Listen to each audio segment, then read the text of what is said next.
Op gets pregnant and makes plans to medically terminate the pregnancy, but her best friend steals her termination pill to save the baby because she had a vision that it would cure Ebola. Posted by a deleted user in 2014. Since Op's account has been deleted, the title to find this post is, "My roommate and best friend threw out my termination pill and has generally gone insane. I have no idea what to do. My best friend Sarah, 20F, and I, 21F, have been friends since she was a freshman and I was a sophomore in college, about 2 years since I met her. We were assigned to be roommates, got along great, and decided to room together for the next year, my junior year. We never had any problems before this and were inseparable. We are even in the same sorority and have the same major, nursing.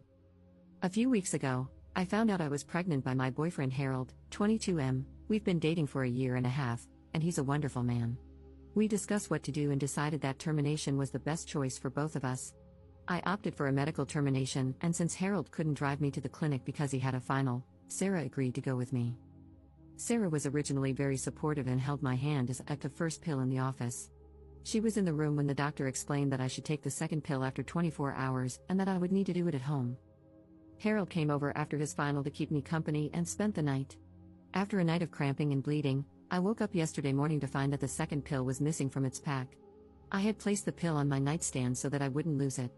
The pack was still there, but the pill was gone.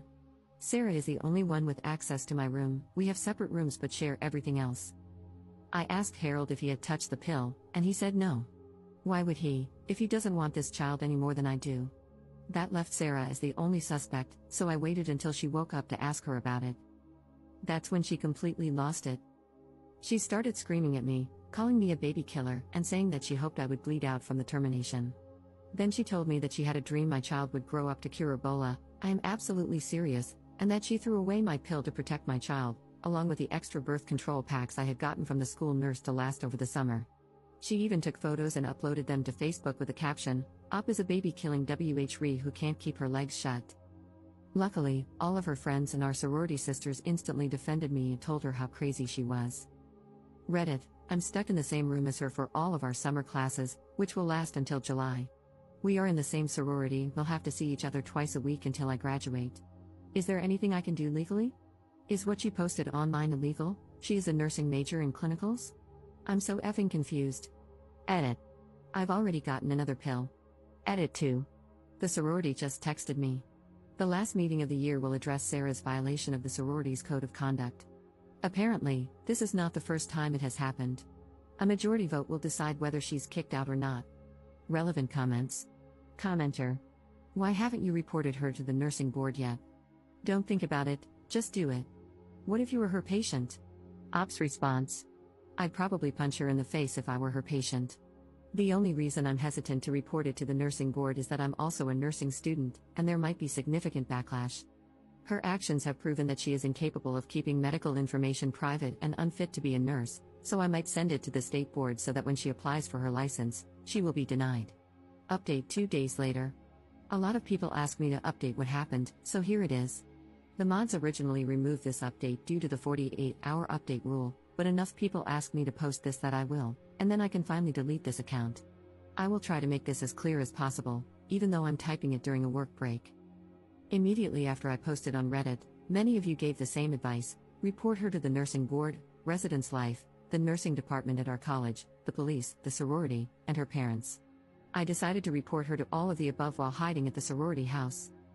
Early yesterday morning, Sarah made her Facebook post about me, and by lunchtime, my sorority sisters were texting me like mad. This was not the first time Sarah had shamed another sorority sister for having a termination, and that particular woman, we'll call her Emily, was one of the highest-ranking members. Emily was the one who called the meeting to have Sarah kicked out for breaching the code of conduct, treat all your sisters kindly, support one another, no gossiping, etc. Meanwhile, Residence Life was busy trying to contact Sarah's parents after I showed them her Facebook rants. After the sorority contacted Sarah, she flipped out again on Facebook and started ranting about how she wanted to die. The RA on duty, also one of my good friends, decided to speak to her to see if they could help. At this point, it was clear to everyone that Sarah was not in a good mental state, as she was screaming at the RA through the door crack.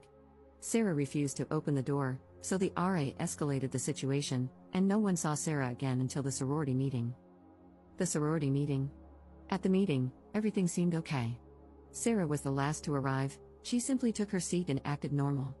It was eerie to see her gushing over everyone just hours after her outburst. Only about half of the sorority was present, but the president decided to proceed regardless.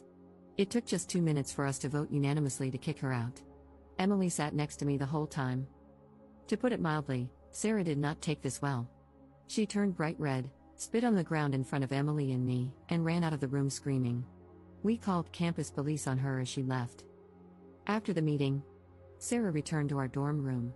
The Reese Life administrator tried to speak to her, but she refused to answer the door for over 20 minutes. They had to call the police to break it down because she was holding the handle from the inside, preventing them from unlocking it. When the police entered, they found the dorm destroyed.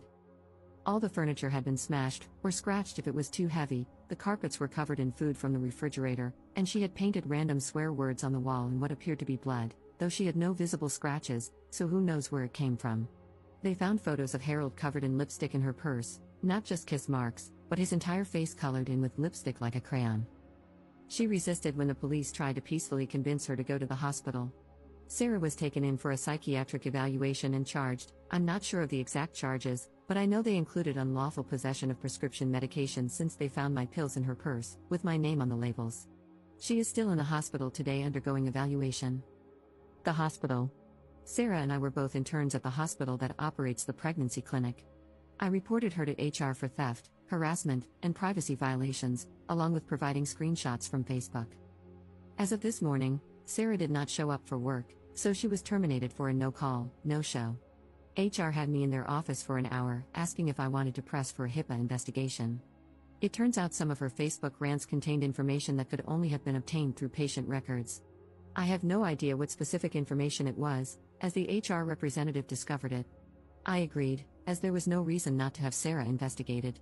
HR also independently notified the nursing board and the nursing department at my college, separate from my reports. Conclusion. So I think that's pretty much everything. Sarah has been arrested and charged, kicked out of the sorority, fired from her job, removed from the dorms, and reported to the proper authorities multiple times. I still care for Sarah with all my heart because I recognize that she is severely mentally ill. I will always blame her for what she did to me, but I know that the person who hurt me wasn't the best friend I had known for years, it was someone different. Physically, I'm feeling fine after all of this.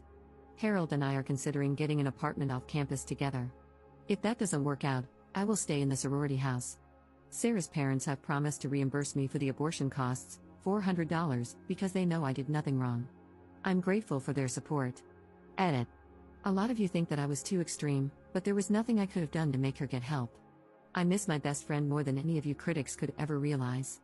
Don't judge me for doing what was best for everyone involved, including myself. Her right to sympathy ended when she deliberately chose to steal from me, slander my name, destroy my laptop and possessions, and refuse help from everyone who tried to assist her. Relevant comments. Commenter.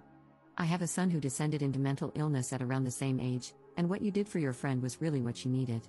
Now she can get the help she needs before she is too deep into the mental illness. For moms of adult children with mental illness, I thank you. You are going to be an awesome nurse, and I am so sorry this all happened to you when you were going through such a difficult and stressful time yourself. Good luck to you. Ops response. Thanks for this. Her parents are actually glad that she was arrested because she wouldn't have gone to the hospital any other way. We tried to convince her to go, but she wouldn't budge. I hope I keep my backbone through this, but even though it's hard, I still care so much about her, and I will be checking on her through her parents on a regular basis.